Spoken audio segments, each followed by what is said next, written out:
Eleanor's hands trembled as the stagecoach jolted over yet another rut in the dusty road.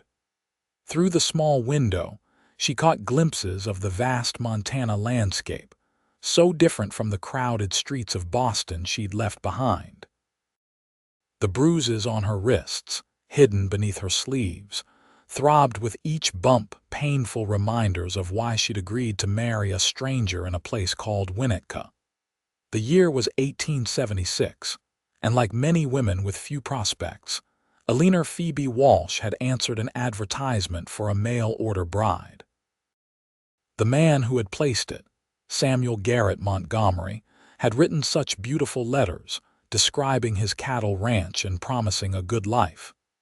Anything seemed better than remaining with her uncle, whose fists grew heavier with each passing year. But then the second letter had arrived from Montana, not from Samuel Montgomery, but from his brother, explaining that Samuel had died suddenly of fever. Eleanor had wept, not for the man she'd never met, but for her lost chance at escape. Then came the unexpected offer. Stuart Montgomery would honor his brother's commitment and marry her himself. In desperation, she had agreed. The driver called out, "Winnetka, just ahead," and Eleanor wiped her tears, determined to compose herself before meeting her future husband. But as the stagecoach rolled into the small town, memories of her uncle's final beating flooded back his rage when discovering her plans to leave, the blows that had fallen until she'd nearly lost consciousness. The neighbor woman who'd helped her flee had assured her the bruises would fade, but the fear remained. When the coach finally stopped in front of the town's only hotel, Eleanor's resolve crumbled. She couldn't stop the tears as she stepped down, her small trunk of belongings clutched in shaking hands. A tall man approached, removing his hat.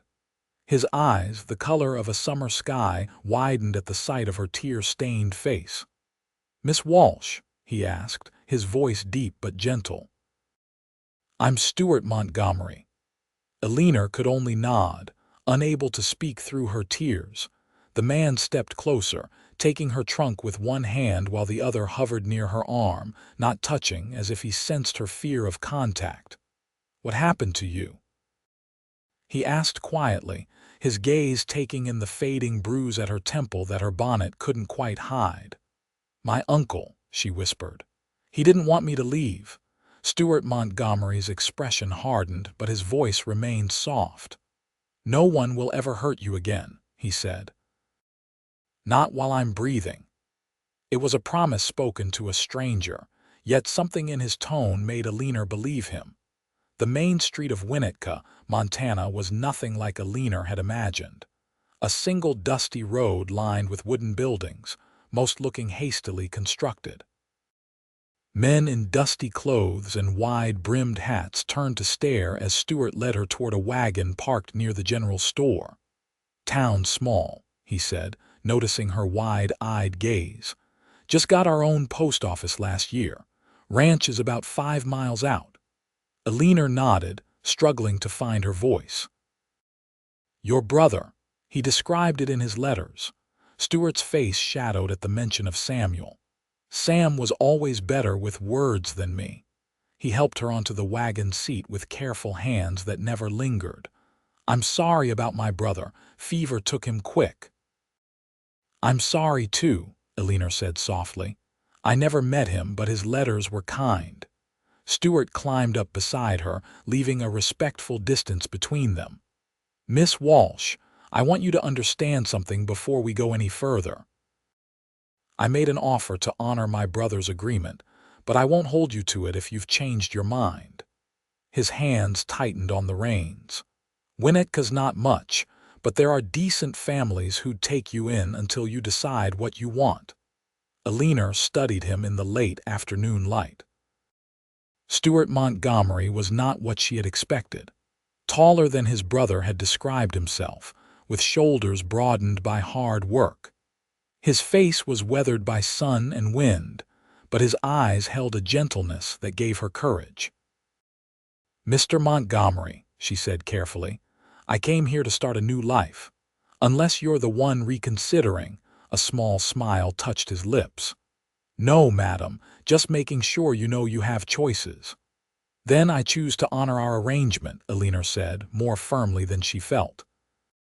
Stuart nodded once, then flicked the reins. As the wagon pulled away from town, Eleanor fought the urge to look back. There was nothing behind her worth seeing again.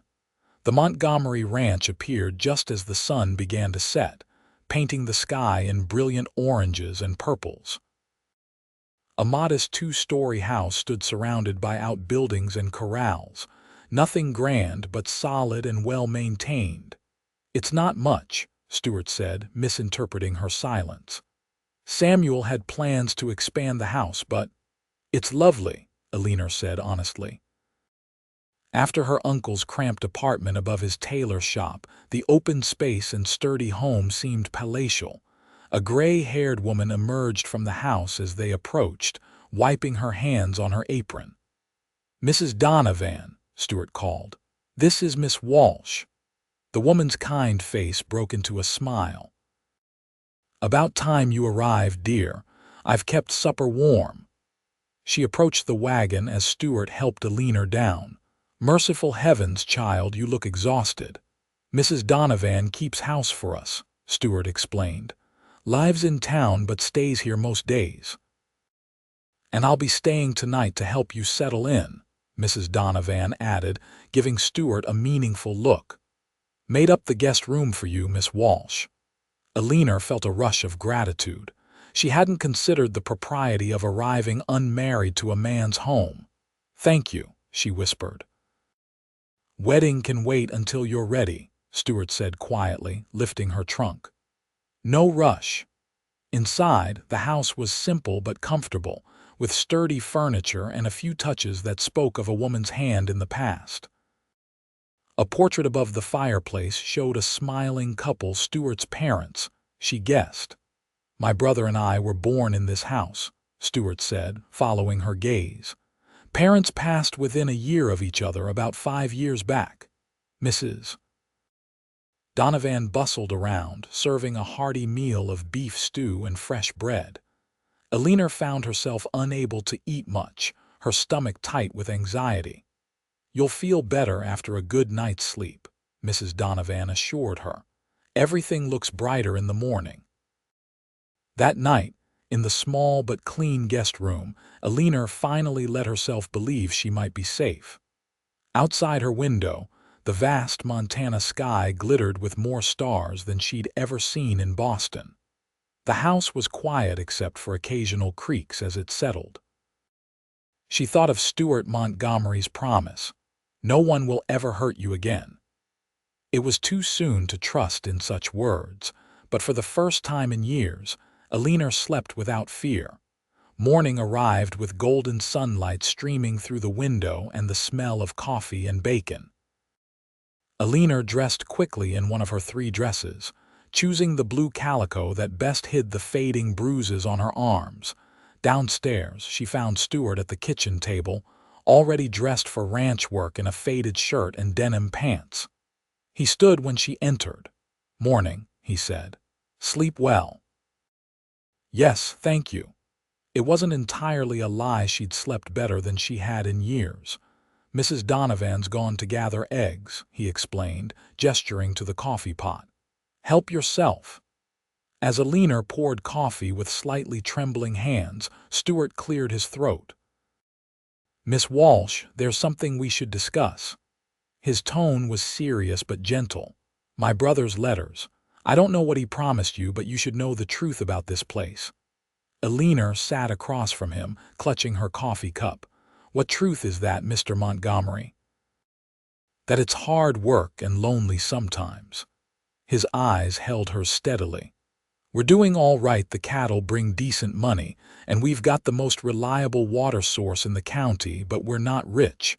Samuel might have painted a prettier picture." Eleanor surprised herself by smiling. "Mr. Montgomery, your brother described a working ranch. He didn't promise luxury, just a decent home and respectful treatment." She hesitated, then added softly, "That's more than I had in Boston." Stuart studied her face, his expression unreadable. Those bruises.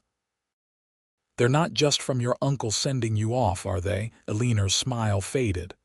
No, she admitted. They're not. How long? His voice was tight. Since my parents died when I was 16. 4 years. She hadn't meant to share so much, but something about his direct gaze made honesty feel safe. Stuart's jaw clenched. If he were here, but he's not, Eleanor interrupted. And I'm here now. That's what matters. Their eyes held for a long moment before he nodded. Yes, madam, it is. The back door opened as Mrs. Donovan returned, breaking the moment. Fresh eggs this morning. The hens are being generous. Over breakfast, Stuart outlined the day ahead. I've got to check the north pasture today. Mrs. Donovan will show you around the house. He paused. Sunday's the day after tomorrow. Thought we might go to town for church, if you're feeling up to it. Reverend Jenkins could marry us after service, if you're willing. Eleanor's heart jumped. Despite knowing why she'd come, the reality of marriage to this man she barely knew suddenly loomed large. That seems suitable, she managed to say. Stuart nodded once. You can change your mind any time. After he left, Mrs. Donovan showed Eleanor around the house, the kitchen with its cast iron stove, the small parlor rarely used, the study that had been Samuel's domain with books lining the walls. Stuart's room is at the top of the stairs, the older woman explained. Samuel's is across the hall that would become yours as Mrs. Montgomery. She gave Eleanor a kind look. Though I suspect Stuart would give you time and space, dear. He's a good man, not one to press unwanted attention. You've known him long. Eleanor asked, trying to gather information about the stranger she would marry. Since he was born, Mrs. Donovan replied with a smile. I helped bring both Montgomery boys into this world. Their mother was my dearest friend. Her expression softened.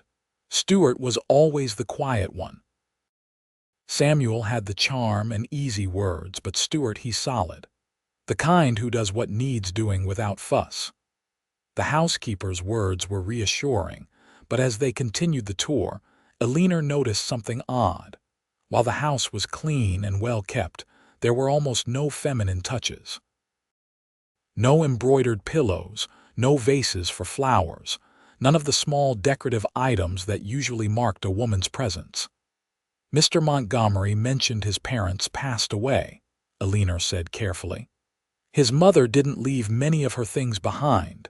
Mrs. Donovan's face clouded. There's a story there, but it's Stuart's to tell if he chooses. She straightened a chair unnecessarily. Just know that he's had his share of hurts too, dear. He understands more than you might expect. That evening, Stuart returned dusty and tired but took time to clean up before joining Eleanor on the porch. The sunset painted the distant mountains in deepening shades of purple, the vastness of the landscape still new and overwhelming to her city-trained eyes. It's beautiful, she said softly. It is.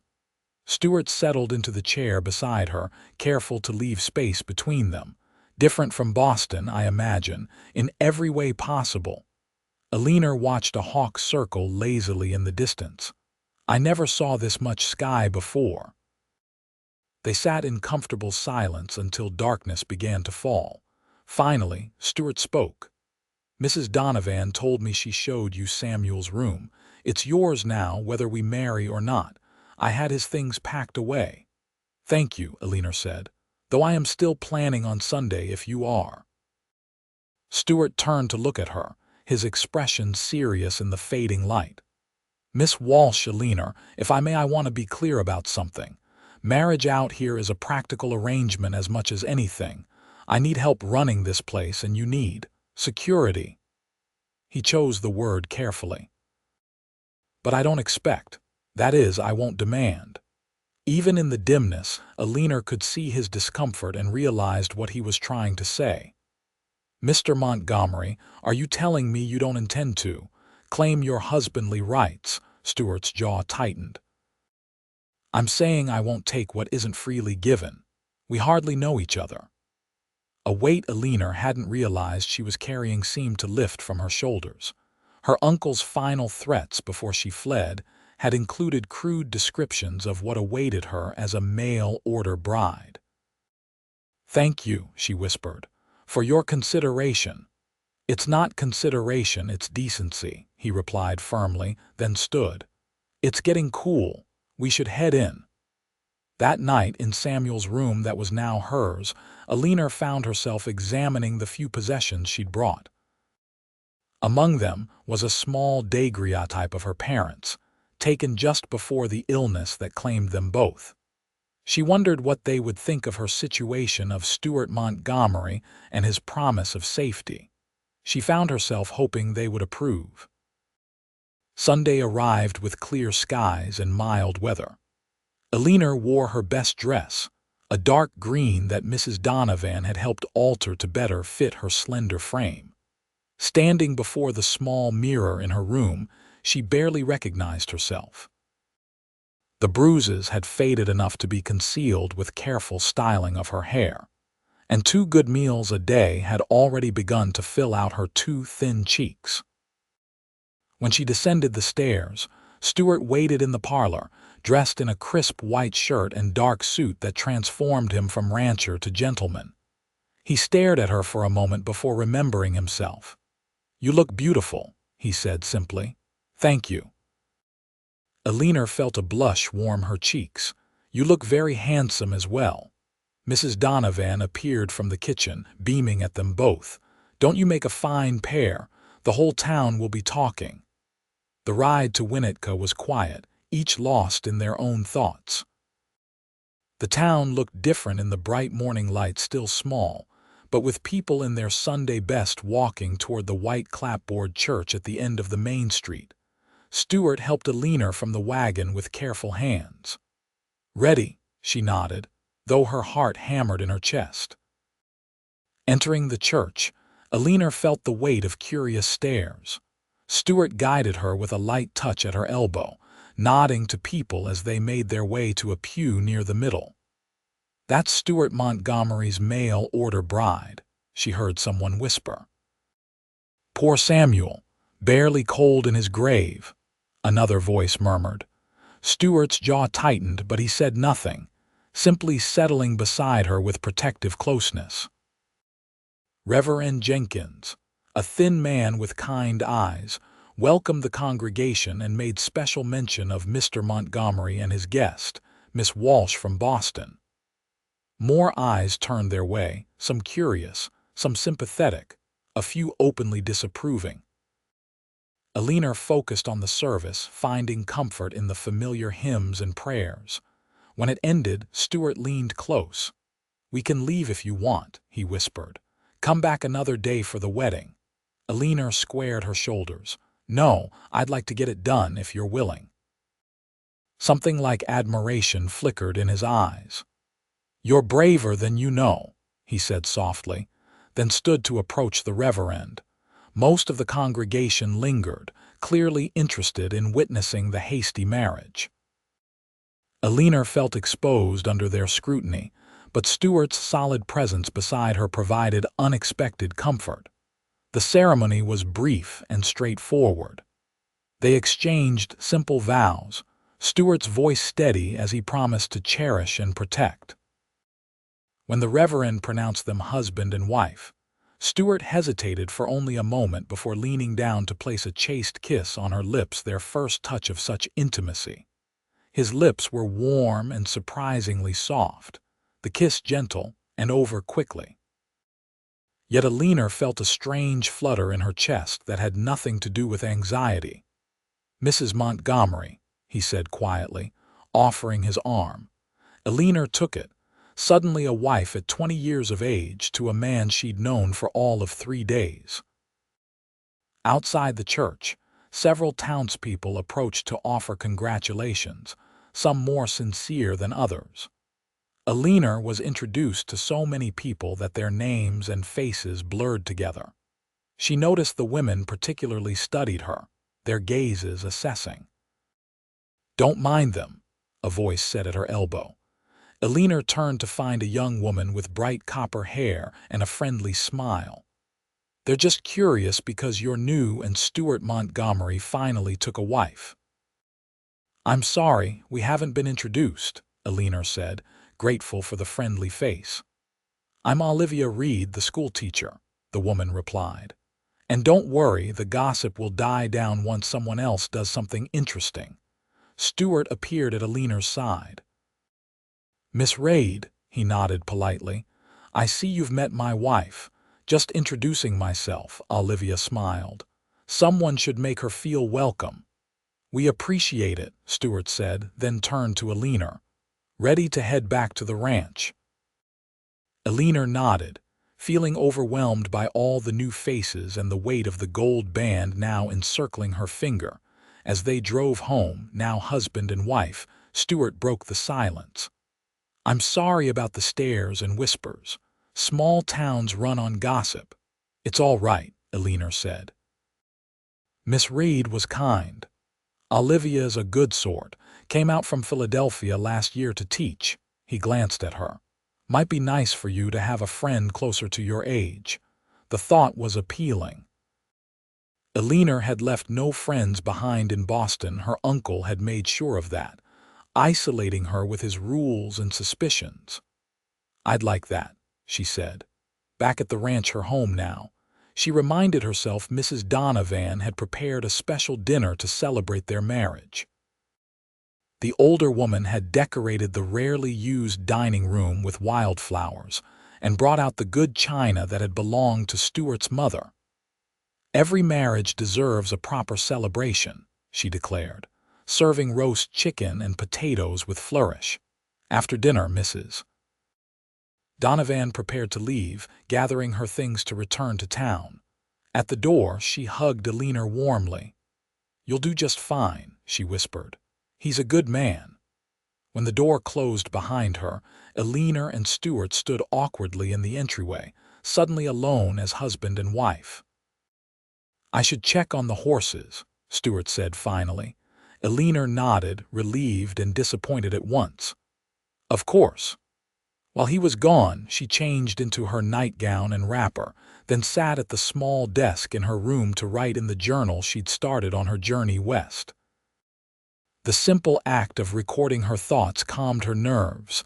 A knock at her door made her start. "Eleanor," Stuart's voice came through the wood. "May I speak with you just a moment?" She quickly closed her journal and donned her wrapper. "Come in." Stuart entered but remained near the door, his expression unreadable. "I meant what I said before, about not expecting anything. You should rest easy tonight." Eleanor studied him in the lamplight. This man who was now her husband stood straight and tall, his face honest and open. In 3 days he had shown her more consideration than her uncle had in 4 years. "I appreciate that," she said softly. "But I wonder, might we talk for a while? I feel I hardly know you and yet we're married." Surprise flickered across his features, followed by a small smile. "I'd like that." They moved to the small sitting area downstairs, where embers still glowed in the fireplace. Stuart added another log, bringing the fire back to life, then settled in the chair across from hers. "What would you like to know?" he asked. "Everything," Eleanor replied honestly. "Your childhood, your dreams, what you love about this land. Who Stuart Montgomery is, beyond Samuel's brother and a cattle rancher." Stuart's eyes warmed.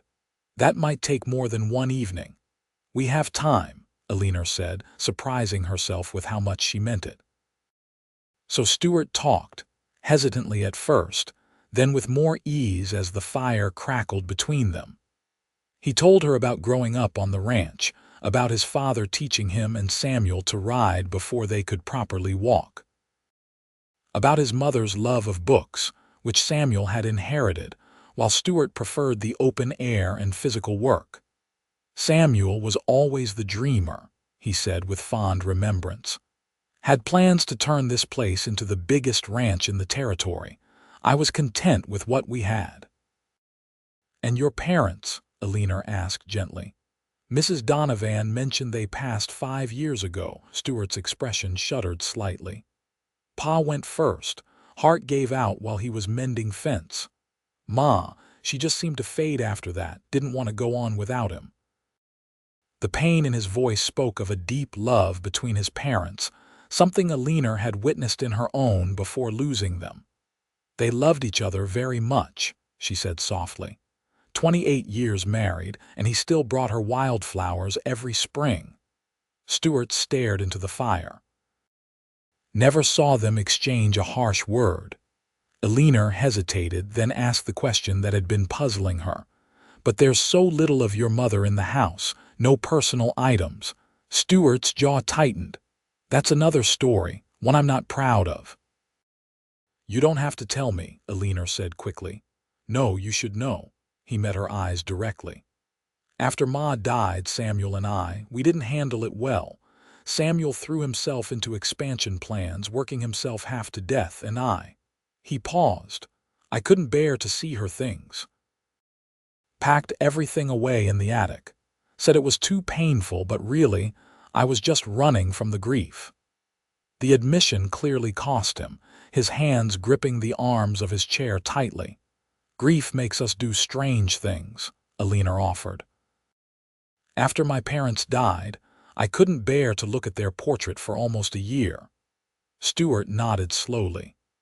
Samuel tried to make the house nice again, bought some things from catalogs, but neither of us knew what we were doing.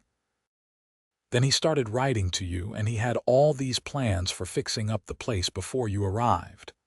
And then he fell ill, Eleanor said softly. Fever came on sudden. Doctor from Helena said it was inflammation of the lungs. Nothing anyone could do. His voice roughened. Found his letters to you when I was going through his things. He wrote about you like he already knew you. Eleanor's heart ached for the brother she'd never met, who had reached out across the miles to find companionship. His letters were kind and thoughtful. I felt I knew him too. He would have been a better husband than me, Stuart said quietly. Had a way with words I never managed. Words aren't everything, Mr. Montgomery. Stuart, he corrected gently. Think you should call me Stuart, considering. Stuart, she repeated, liking how his name felt. And I meant what I said. Words can deceive. Actions reveal truth. She thought of her uncle's public face, respected businessman, church deacon, and the monster he became behind closed doors. They talked late into the night, sharing pieces of themselves in the firelight. Eleanor told him about her childhood in Boston, her father's position as an accountant, her mother's love of music. She spoke hesitantly of the years with her uncle, revealing only glimpses of the abuse she'd endured. He was careful never to leave marks where people could see, she explained, eyes downcast. And who would believe me against him? He was respected in the community. Stuart's hands clenched at his sides. I would have believed you. The simple statement, delivered with quiet certainty, brought tears to Eleanor's eyes.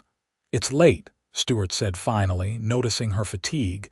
You should rest. At the foot of the stairs, they paused awkwardly. Good night, Eleanor, Stuart said softly. On impulse, Eleanor rose on tiptoes and pressed a gentle kiss to his cheek. Good night, husband. A flush crept up Stuart's neck, but his eyes warmed. Sleep well, wife. In her room, Eleanor touched her lips, wondering at her boldness. Strange how 3 days in Montana had given her more courage than 4 years in Boston. Life as Mrs. Montgomery began to take shape in the days that followed. Eleanor found herself rising early, preparing breakfast alongside Stuart before he headed out to work the ranch. The kitchen became her domain, and she took pleasure in planning meals from the well-stocked pantry. Mrs. Donovan continued to visit daily, helping with laundry and heavier cleaning tasks while teaching Eleanor the rhythms of ranch life. You're catching on quick, the older woman observed as Eleanor successfully made her first batch of biscuits without burning them. Some city girls take months to adjust. I like having useful work, Eleanor admitted. My uncle never let me do much cooking. Well, you've got a natural touch, Mrs. Donovan said approvingly. Stuart's been eating better since you arrived than he has in years.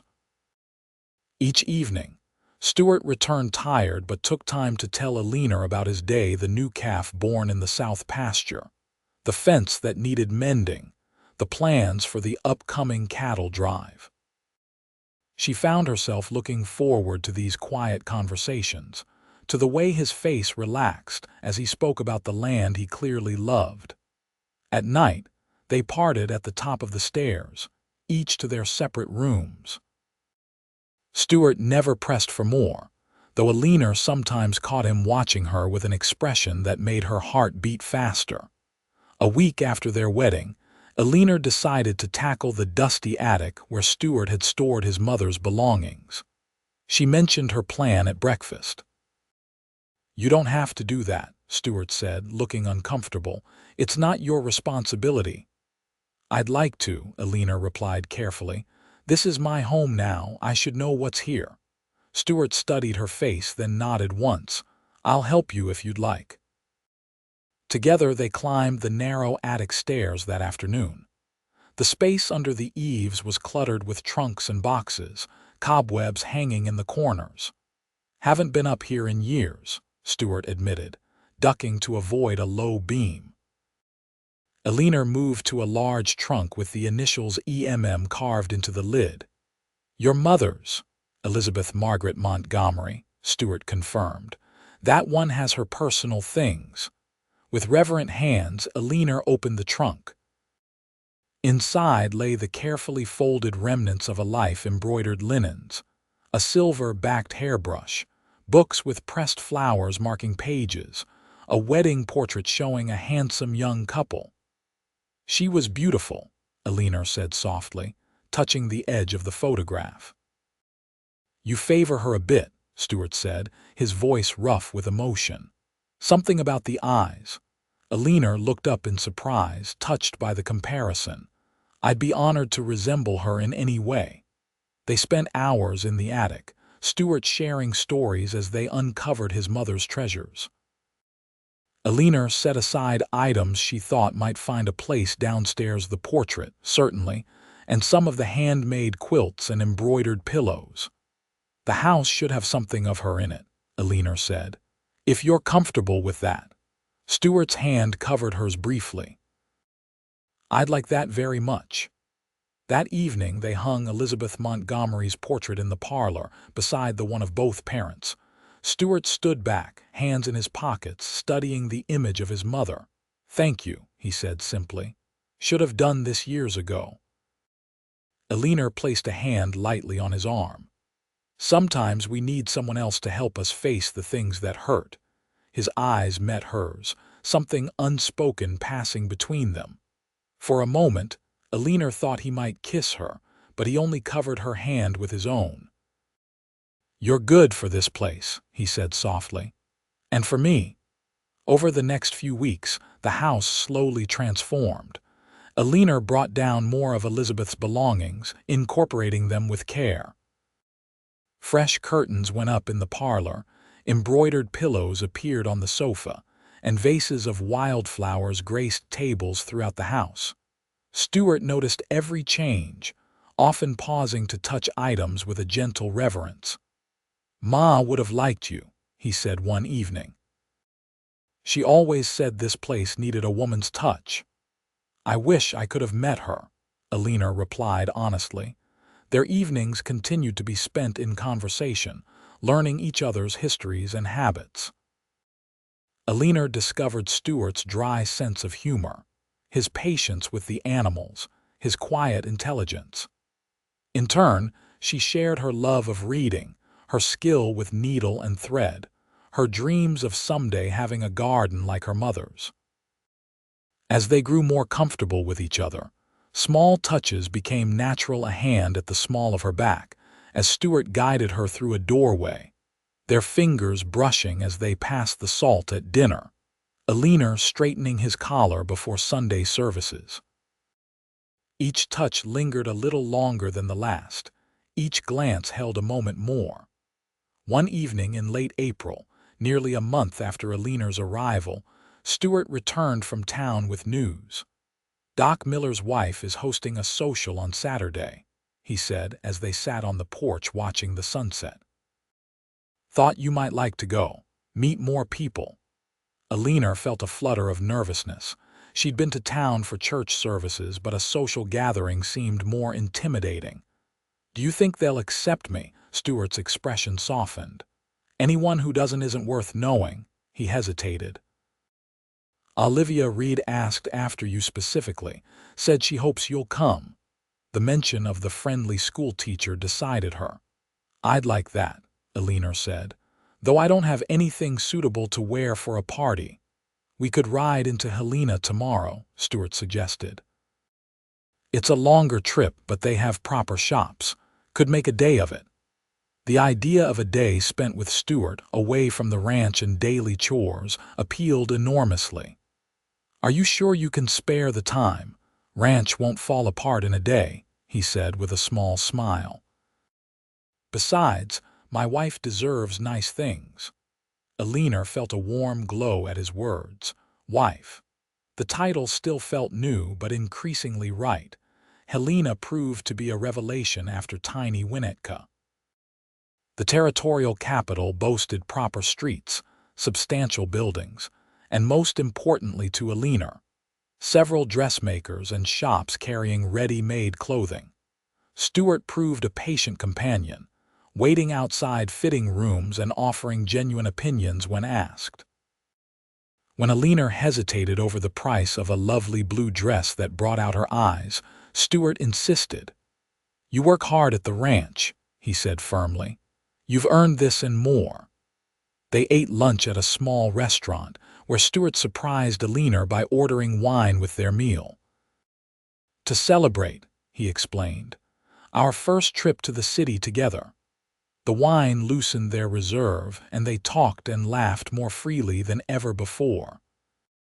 Eleanor found herself studying Stuart's face, the way smile lines appeared at the corners of his eyes, how his hair curled slightly at his collar, the strong line of his jaw. "What are you thinking?" he asked, catching her gaze. Eleanor blushed but answered honestly.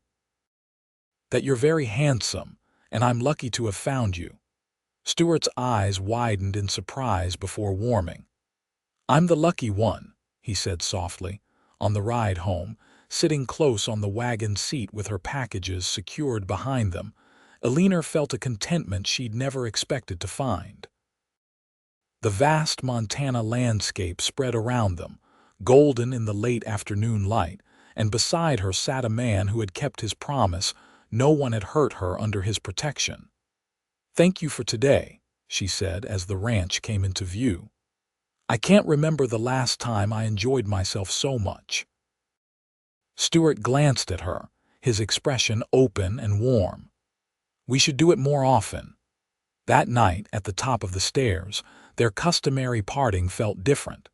Eleanor's nerves hummed with awareness as Stuart stood close enough that she could feel the heat from his body. "Eleanor," he said, his voice lower than usual. "May I kiss you good night?" Her heart pounded as she nodded. "Yes." Unlike their wedding kiss, quick and chaste, this one lingered. Stuart's hand came up to cup her cheek, his touch feather light as his lips moved gently against hers. Eleanor found herself leaning into him, her hands resting on his chest where she could feel his heart beating as rapidly as her own. When they parted, both were breathing faster. Stuart rested his forehead against hers for a moment. "Good night, Eleanor," he whispered. "Good night, Stuart," she replied, her voice unsteady. In her room, Eleanor touched her lips, still feeling the pressure of his kiss. For the first time, she allowed herself to imagine what it might be like to truly be his wife in all ways. The thought brought not fear, but a warm anticipation. Saturday's social at the Miller home proved less intimidating than Eleanor had feared. The new blue dress gave her confidence, and Stuart's protective presence at her side eased her anxiety about meeting so many strangers. Olivia Reed sought her out immediately, drawing Eleanor into conversation with several other young women. Among them was Mary Peterson, the blacksmith's wife, who had also come west as a mail-order bride 3 years earlier.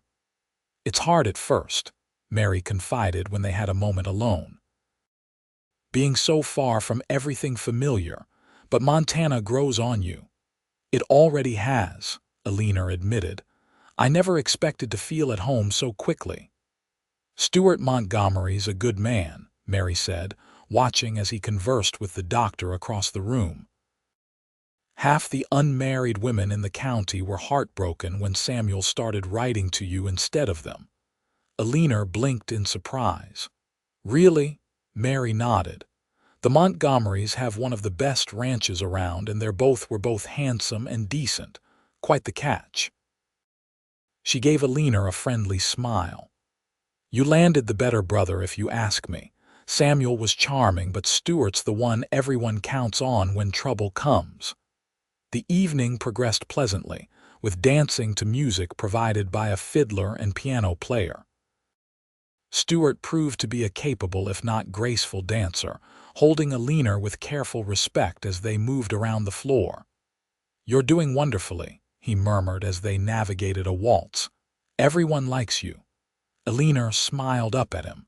"I like them too, especially Olivia and Mary." "Good," Stuart said. "You deserve friends." As the night wore on, Eleanor noticed several men watching her with open appreciation. One, a well-dressed stranger introduced as James Wilson, a cattle buyer from Denver, was particularly attentive, asking her to dance despite Stuart's obvious displeasure. "Your husband is a fortunate man, Mrs. Montgomery," Wilson said as they circled the floor. "Boston's loss is certainly Montana's gain." "You're too kind," Eleanor replied politely, though something in his manner made her uncomfortable. "Not at all." Wilson's hand at her waist pressed slightly closer than propriety allowed. "If you ever tire of ranch life, Denver offers many opportunities for a beautiful woman." Eleanor stiffened. "I'm very happy with my husband, Mr. Wilson." "Of course," he smiled, though the expression didn't reach his eyes. "Just remembering my manners and making conversation." When the dance ended, Eleanor returned quickly to Stuart's side, disturbed by Wilson's implications. "Everything all right?" Stuart asked, noting her expression. "Fine," Eleanor said, not wanting to cause a scene. "Just a bit tired." Stuart studied her face. "We can leave whenever you like." On the ride home, Eleanor finally mentioned Wilson's behavior. Stuart's hands tightened on the reins. "Wilson's got a reputation," he said tersely. "Should have warned you." "It's fine," Eleanor assured him. "I handled it." Stuart glanced at her, pride evident in his expression. "Yes, you did." After a moment, he added, "You looked beautiful tonight. Every man there noticed." "I only care what one man thinks," Eleanor replied softly. Stuart's smile in the moonlight made her heart skip. "That man thinks you're the most beautiful woman he's ever seen." At the ranch, Stuart helped her down from the wagon, his hands lingering at her waist.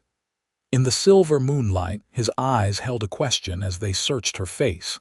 Eleanor answered by rising on her toes to kiss him, her hands sliding up to his shoulders.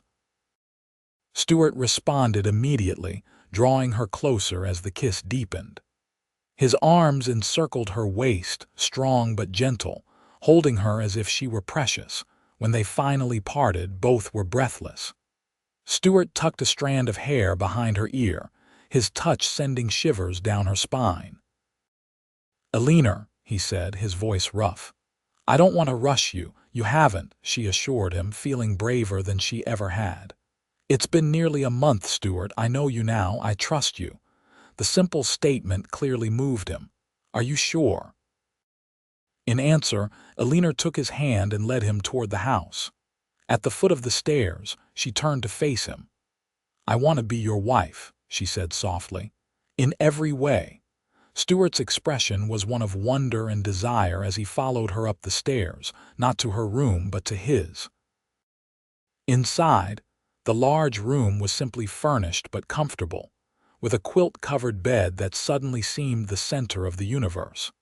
Eleanor felt a moment of nervousness, but Stuart's gentle hands and patient kisses soon banished all anxiety. He undressed her with reverent care, his eyes darkening at each new revelation of skin.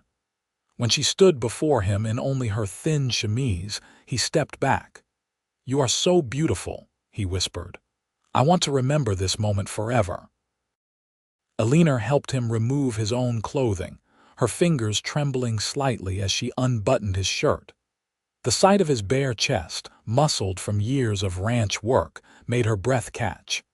"We can stop anytime," Stuart assured her, misreading her reaction. "I don't want to stop," Eleanor said, finding courage in his consideration. What followed was a gentle education in passion. Stuart proved as patient and attentive a lover as he was a husband, guiding Eleanor through initial discomfort to discovery of pleasure she had never imagined. His hands and lips learned the contours of her body, while she explored the strength and warmth of his. Afterward, lying in his arms with her head on his chest, Eleanor listened to the steady beat of his heart. Outside, the Montana night was alive with sounds: distant coyotes, the occasional call of an owl, the whisper of wind through the pines. "Are you all right?" Stuart asked softly, his fingers tracing patterns on her bare shoulder. "Better than all right," Eleanor assured him, pressing a kiss to his chest. "I never knew it could be like that." Stuart's arms tightened around her. "For me either," he admitted. "Never felt this way before." The honest admission warmed her more than any practiced words could have. Eleanor raised herself on one elbow to look into his eyes. "I think I'm falling in love with you, Stuart Montgomery," she said, the words feeling right and true. Stuart's hand came up to cup her face. "I know I'm in love with you, Eleanor Montgomery," he replied, his voice rough with emotion. "Have been since you stood up in church and became my wife, brave as any woman I've ever known." Their lips met in a kiss that sealed the confession, and when Stuart drew her beneath him again, their bodies joined with new understanding. In the morning, Eleanor woke to find Stuart watching her, his expression soft with wonder. "What are you thinking?" she asked, stretching contentedly. "That I never expected to be this happy," he replied honestly. "After Samuel died, I thought I was just doing my duty by honoring his arrangement. Never imagined I'd find this." Eleanor touched his face, tracing the line of his jaw.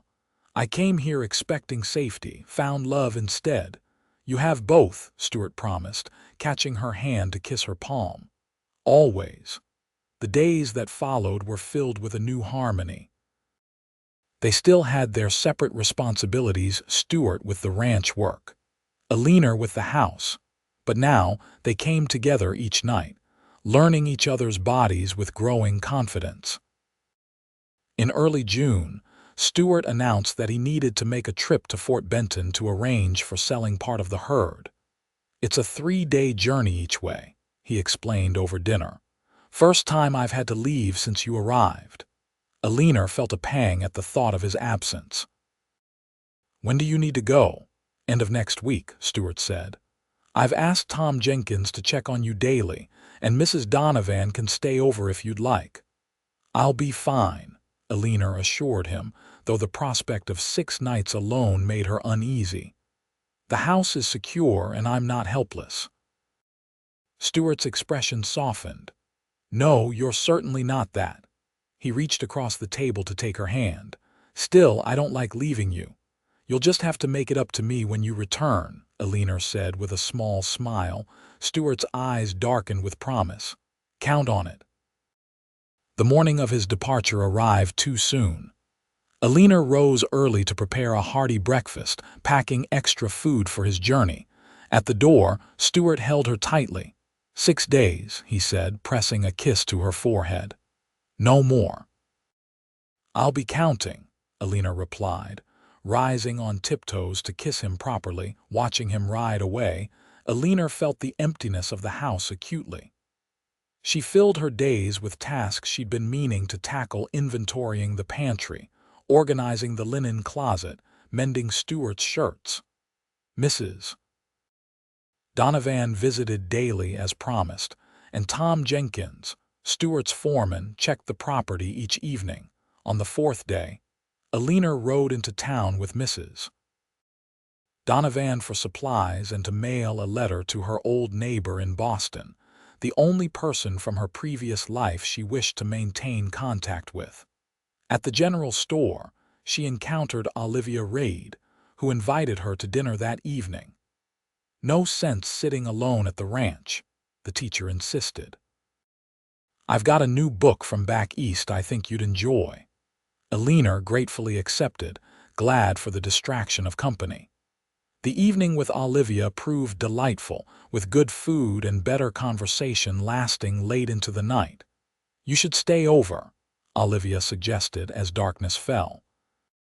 "It's not safe for a woman to ride back alone, even with Tom escorting you."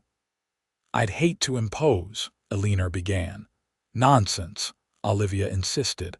"I've got a spare room and would welcome the company." Eleanor sent word to Tom with a passing neighbor, then settled in for an impromptu night away from the ranch. She and Olivia stayed up late, talking like schoolgirls about books, dreams, and inevitably, men. "Stuart Montgomery was the last man I expected to make a romantic match," Olivia admitted, pouring them each another cup of tea. "He always seemed so reserved."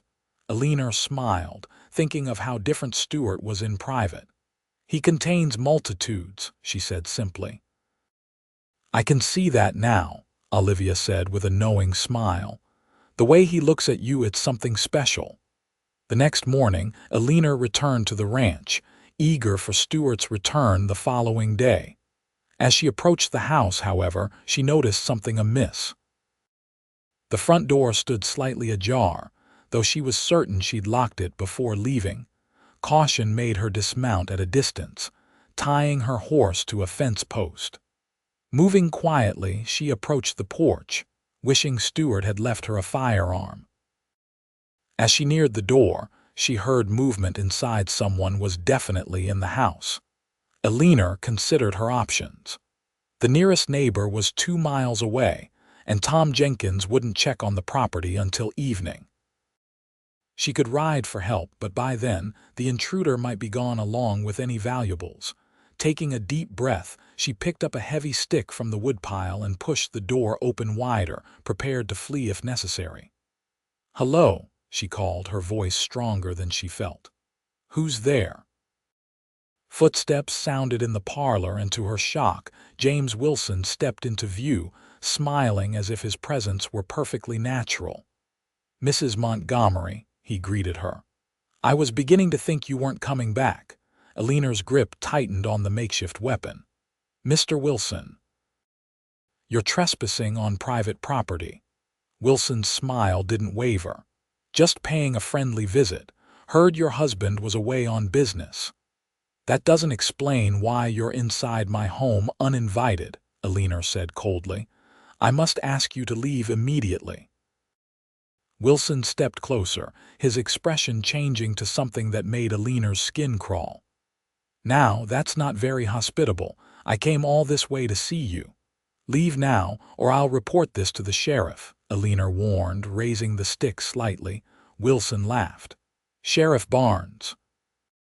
He's an old friend. Besides, what's he going to do? It's your word against mine." His eyes narrowed. "People in these parts know all about mail-order brides, desperate women willing to marry any man who'll have them." Eleanor felt a chill at his implication. "My husband will be back tomorrow." "Tomorrow is a long way off," Wilson said, moving closer. "And I'm here now." Eleanor backed toward the door. "Stay away from me." Wilson lunged suddenly, grabbing her wrist and twisting until she dropped the stick. Pain shot through her arm as he yanked her against him. "Your husband should have taught you better manners," he growled.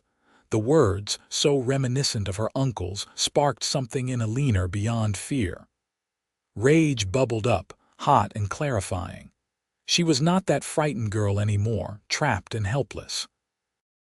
"And someone should have taught you not to touch another man's wife," she spat, bringing her knee up sharply between his legs.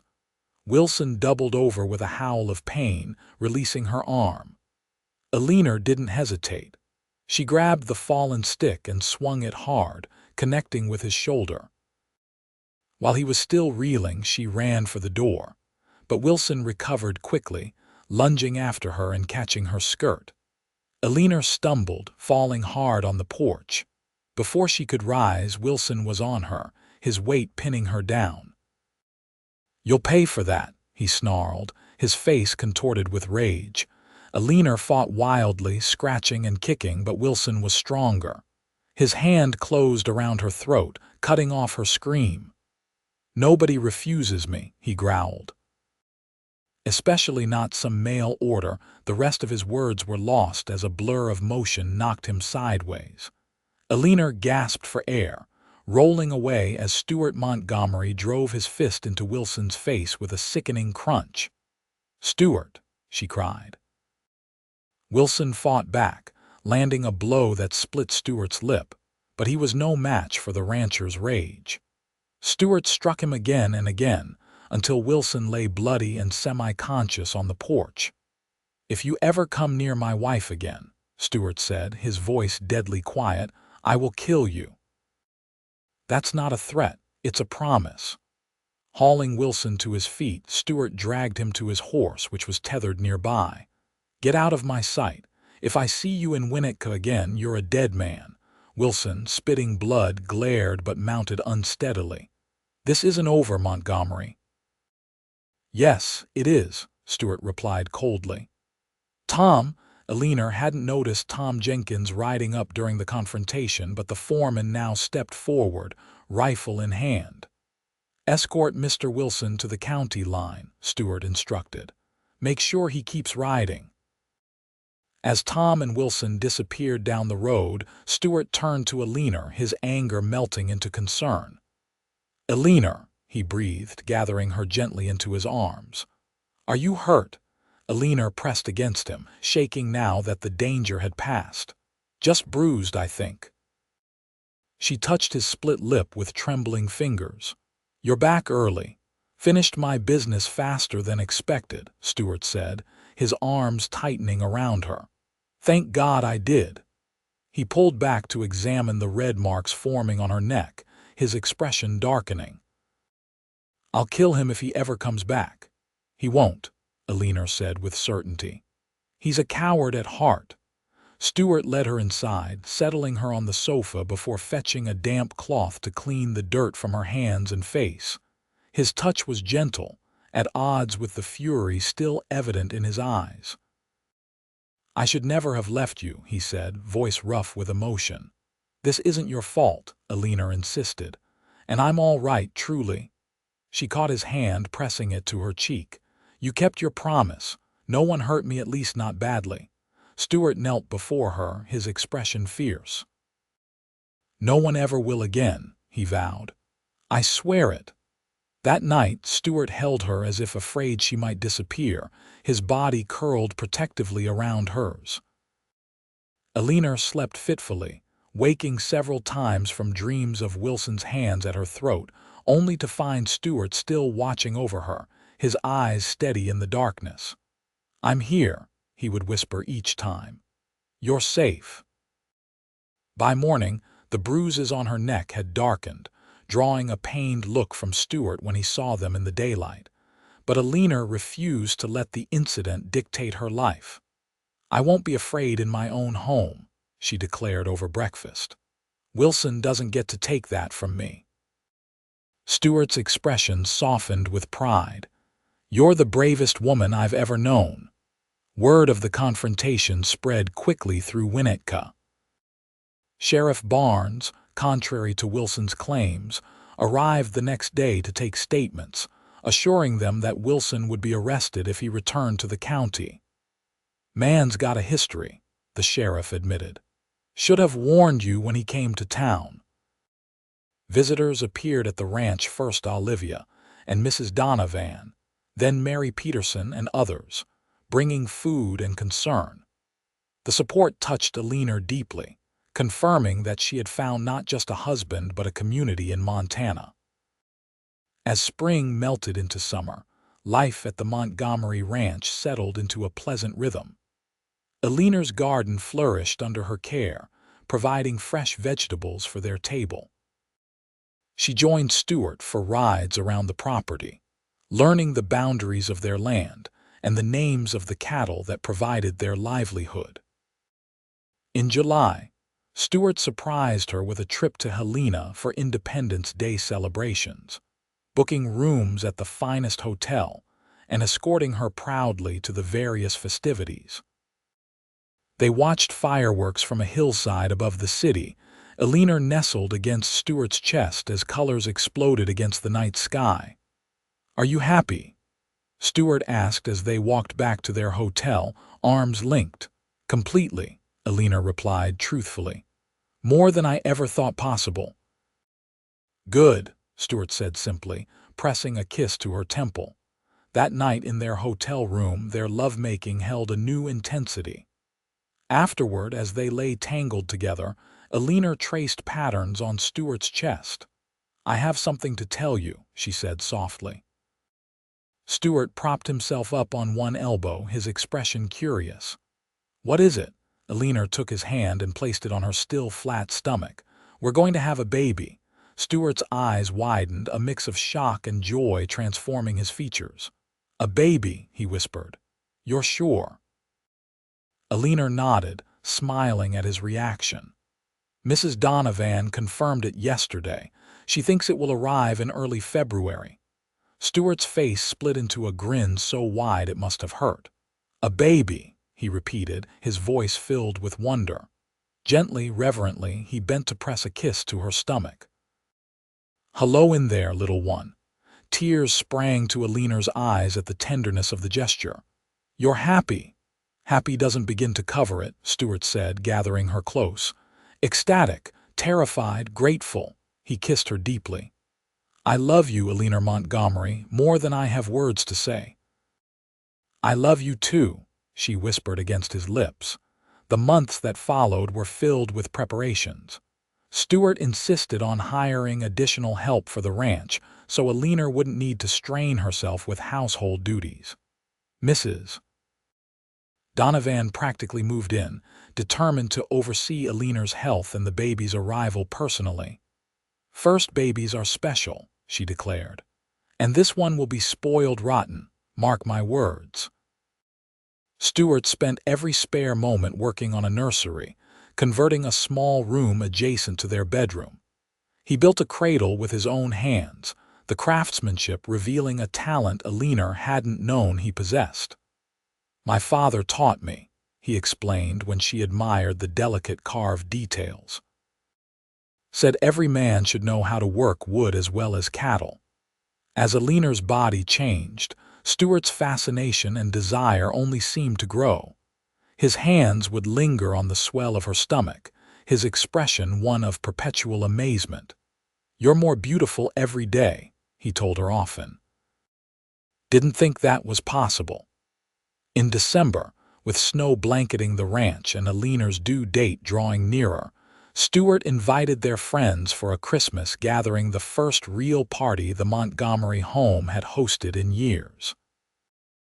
Olivia and the Petersons came, along with the doctor and his wife, the Reverend Jenkins and his family, and several neighboring ranchers. The house glowed with warmth and light as Eleanor, now heavy with child, presided over the festivities. Stuart remained close to her side all evening, pride evident in every glance he cast her way. Late in the evening, when most guests had departed, and only Olivia remained to help clean up, Stuart cleared his throat to gain everyone's attention. "I have something for my wife," he announced, producing a small package wrapped in silver paper. An early Christmas gift. Eleanor accepted it with curious fingers, carefully unwrapping what proved to be a small velvet box. Inside nestled a gold locket, intricately engraved with flowers and vines. "Open it," Stuart urged softly. Inside were two miniature portraits, one of Stuart, the other left empty. "For the baby," he explained, his voice rough with emotion. "So you'll always have us both close to your heart." Eleanor's eyes filled with tears as she threw her arms around his neck. "It's perfect," she whispered. "Just perfect." February arrived with bitter cold and heavy snow. Eleanor, now confined mostly to the house by her advanced pregnancy, busied herself with final preparations for the baby. Stuart rarely left the ranch, unwilling to be far from her as the time approached. "Doc Miller says first babies are often late," he reminded her when Eleanor grew impatient. "Little one will come when ready." But the baby had other ideas. On a particularly frigid morning, Eleanor woke to the first pains, gripping Stuart's arm as understanding dawned. "It's time," she gasped. Stuart leapt into action, his carefully prepared plans executing smoothly. Tom Jenkins rode for the doctor while Mrs. Donovan, who had been staying at the ranch for the past week, prepared the bedroom. "Everything's going to be fine," Stuart assured Eleanor as he helped her walk slowly around the room between contractions. "You're the strongest woman I know." The labor progressed steadily throughout the day and into the night. Doc Miller arrived through the snowstorm, his presence reassuring as Eleanor's pains intensified. Stuart refused to leave her side, holding her hand and wiping her brow despite Mrs. Donovan's initial protests that men had no place in a birthing room. "My wife, my child," was all he said, and the older woman relented with a knowing smile. Just before dawn, with a final push and a cry that seemed torn from her soul, Eleanor brought their child into the world. The baby's lusty wails filled the room as Doc Miller announced, "A healthy boy." Stuart's face, pale with concern throughout her ordeal, transformed with joy as the doctor placed the squalling infant on Eleanor's chest. "Look what you did," he whispered, his voice choked with emotion. "Look at our son." Eleanor gazed down at the red-faced, perfect creature they had created. "He's beautiful," she breathed, counting tiny fingers and toes with wondering eyes. "What will you call him?" Mrs. Donovan asked, wiping away unashamed tears. Eleanor looked at Stuart, who nodded for her to choose. "William," she said softly. "William Samuel Montgomery, for my father and brother," Stuart said, understanding immediately. "It's perfect." The early weeks with William passed in a blur of exhaustion and wonder. The baby proved to have his father's appetite and his mother's determination, nursing vigorously and growing visibly day by day. Stuart took to fatherhood with natural ease, walking the floor with William when he was fussy, changing cloths without complaint, watching in fascination as the boy began to focus his eyes and recognize faces. "He knows you're his pa," Eleanor said one evening, observing how William quieted instantly in Stuart's arms. "He trusts you already." Stuart's expression softened as he gazed at his son. "Never thought I'd have this," he admitted quietly. "After Samuel died, figured I'd just work the ranch until I couldn't anymore. Never imagined a family of my own." Eleanor reached out to touch his face. "Thank you for writing to me," she said softly, "for giving me a home." "Thank you for being brave enough to come," Stuart replied, leaning into her touch. "For making this house a home again." As winter melted into spring and spring blossomed into summer, William grew from newborn to infant to curious baby, reaching milestones that delighted his adoring parents. His first real smile came on a sunny morning as Stuart held him up to see the horses in the corral. His first laugh bubbled out when Eleanor sang to him while working in the garden. The ranch prospered alongside the family, with Stuart investing in new breeding stock and expanding their holdings. Eleanor continued to make the house more of a home, redecorating rooms that had been neglected and establishing traditions for their small family. On a warm evening in August, as William slept peacefully in his cradle, Stuart and Eleanor sat on the porch swing, watching the sunset paint the mountains in shades of gold and purple. Stuart's arm rested comfortably around Eleanor's shoulders, her head against his chest. "I received a letter today," Eleanor said after a comfortable silence. "From Boston." Stuart's arm tightened slightly. "Your uncle—" "No," Eleanor assured him quickly. "Mrs. Collins, the neighbor who helped me leave. She wrote with news." She hesitated. "My uncle died last month, heart failure." Stuart was quiet for a moment. "How do you feel about that?" Eleanor considered the question seriously. "Relieved mostly," she admitted. "And sad in a way, not for him but for what might have been. He wasn't always cruel. After my parents died, something in him just broke." Stuart pressed a kiss to her hair. "Grief can poison a person if they let it." "Yes," Eleanor agreed softly. "I'm grateful every day that I found someone who showed me what love should be instead." Stuart turned her face up to his eyes serious in the fading light. "When you stepped off that stage coach in tears, I had no idea you'd change my life completely," he said. "You brought light back to this place and to me." Eleanor rose to kiss him, pouring all her love into the gesture. When they parted, both slightly breathless, she smiled. "We saved each other, I think." From inside the house came William's cry, signaling the end of his nap. Stuart stood, pulling Eleanor to her feet. "Let's go see what our son needs," he said, his voice warm with contentment. Hand in hand, they walked into the house that had become their sanctuary, their love story still unfolding with each passing day. 5 years passed in the blink of an eye. The Montgomery Ranch flourished under Stuart's careful management, expanding to become one of the most successful operations in the county. The house grew alongside their family, with Stuart adding new rooms as their needs changed. William, now an active 5-year-old with his father's blue eyes and his mother's quiet determination, raced around the property with boundless energy, already declaring his intention to be a rancher, just like Pa. He had been joined by a sister, 3-year-old Elizabeth, named for Stuart's mother, whose dark curls and mischievous smile wrapped everyone around her tiny fingers. And just 6 months ago, Eleanor had given birth to their 3rd child, Robert, a placid baby who watched the world with curious eyes. Winnetka had grown as well, the railroad finally reaching the town and bringing new prosperity. Eleanor had helped establish a proper library, donating books and organizing fundraisers.